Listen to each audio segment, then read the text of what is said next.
Hi guys, it's Chris at Cork and Crown, back in my cider gîte with some more cider to try. And it's another French cider, because I'm in France. I was there to a very nice wine producer in Saumur, the name of which escapes me. It was a very, very nice place indeed. It was almost like a champagne house, is what it felt like. It's a beautiful place. The difference was much cheaper than champagne, much cheaper than champagne. But they're using a traditional method, champagne method. Beautiful stuff they're making. I bought a vintage sparkling champagne from them for €10. €10. I mean, I haven't drank it yet, but I expect it's going to be pretty solid because I went to that particular winery because it was one of the most highly regarded ones in the area. And Saumur makes some brilliant sparkling wine. Anyway, we're not here to talk about wine, Chris.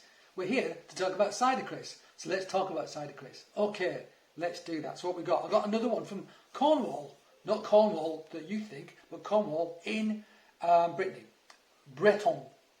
Got it from the supermarket. Terrible label, as you can see. I mean, it just looks awful. French graphic design leaves a lot to be desired. But yeah, it's made in Finistère. So very close to the one we had from Melanic. Bigger producer though. This is Brun is the name of the producer. Brun was set up in 1950. It's family owned. I think it still is family owned actually.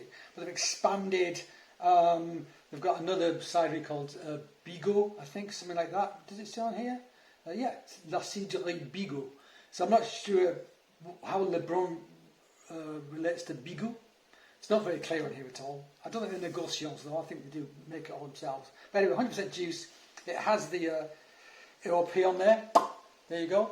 So it has to be of a certain standard. So it should be keeved. Now, I have another couple of Cornwall ciders since I've been here, which I haven't filmed.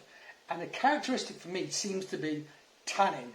I think when I had the Melanic, I said, wow, this is the most tannic, as in hard tannin. The small tannins, the hard tannins. The leathery bitterness you get. That seems to be a characteristic of these Cornwall ciders. The ones I've had since then haven't been as tannic as the one from Melanic, but they have been obviously more tannic, hard tannins, bitter. So that seems to be a characteristic. Let's see if that characteristic carries on with this. Get the cork out. Whoa! Smoking gun. That was a pop. That was a great one, that. Surprised it didn't blow up. Whoa! So as you can see, it's sparkling alright. Loads of bubbles in this. And there's actually a heck of a lot of sediment in this as well, which is really interesting. I appreciate that. Doesn't say if it's bottle conditioned. I mean, it looks like it's bottle conditioned, given the amount of residue that's in there. But I mean, they do lots of different ones, but this is their Cider Artisanal de Cornouaille. So this is like their most traditional cider, one assumes. Don't see if it's Brut, but it is Brut, because it's 4.5% basically, so that qualifies it as Brut. So when we're talking about Brut French cider, we're not talking about how sweet we are, we're talking about alcohol content. Less than 4% du, I think, or semi-du. And then over 4.5, Brut. And then you get the really sweet ones, which are like 3% less. So, colour. Nice colour again. Look at that. I have to say the sunlight's coming into this window here. And the one I held up yesterday looked just as gorgeous as that. That has got a lot of bubbles going on in there. It's going crazy. Loads of fine bubbles. Will it be too fizzy? We don't know, Chris. Try it and tell us. Alright. I will try it and tell you. But first of all, before we try it, we have to sniff it. There it is. Ooh, melon. Melon. Yep, you've got that. I mean, I'm like a stuck record. You have got that kind of like, you know, baked apple, butter, brown sugar, all those things. Hints of pastry in there, but I'm also getting hints of melon, which I like quite a lot actually. More like a cantaloupe rather than a watermelon. Yep, it's there. It's definitely there. It's almost like a caramel kind of character to it as well. Smells great, mouth watering. I mean, label looks disgraceful, but let's try it.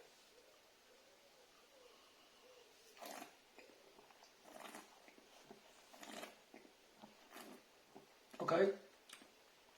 Yep. Firm soft tannins for sure. And that apple character is actually very light in the middle here. Not quite as intense. It is more like an aged red apple, you know, than a really baked apple. But there's that melon thing, which I have to say I quite appreciate. Haven't had that before in one of these Breton ciders. There's a different melon, kind of melon skin. When you gnaw it down to the skin, you start to get to the pithy bit. That definitely got that character in it. Really interesting. Adds a totally different dimension to it.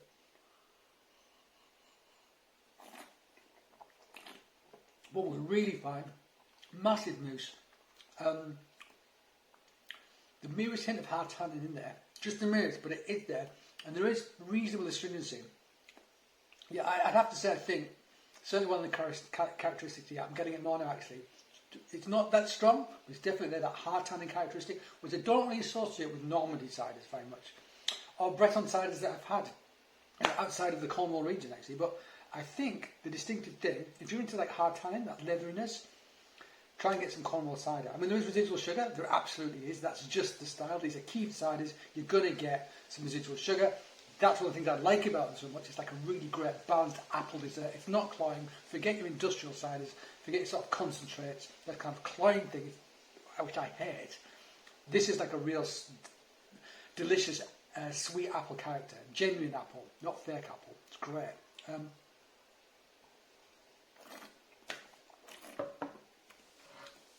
I mean, yeah, these guys are pretty big, but yeah, it's not bad. I'll happily drink this. It's a little lighter, a little less concentrated flavour in the centre. That melon thing, if you think about it, melon is a much more delicate, lighter flavour, less intense than, say, apple. Certainly baked apple.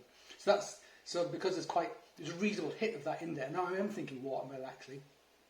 It is lighter on the palate, but having said that, it's still pretty darn delicious. It really is. And it has got some decent structure because of the tannin. Terrible label. Decent cider. £3. €3.50.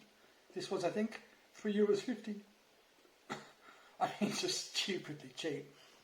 It's kind of light, but it is also delicious. I think it's quite hot today. This is going to go down perfectly. So guys, yeah, there you go. This is the Cidre Artisanal de Cornouaille, made by Le Brun / Cidre Bigou. Don't know which, but there you go. I'm not sure whether those two things seem to blur together. I don't know which is which, but yeah. Me like. The Melanic is still the most outstanding of all the ones I've had so far, though, by some margin. All right, guys. Thank you for joining me in my gîte. I hope you join me again. But until then, cheers.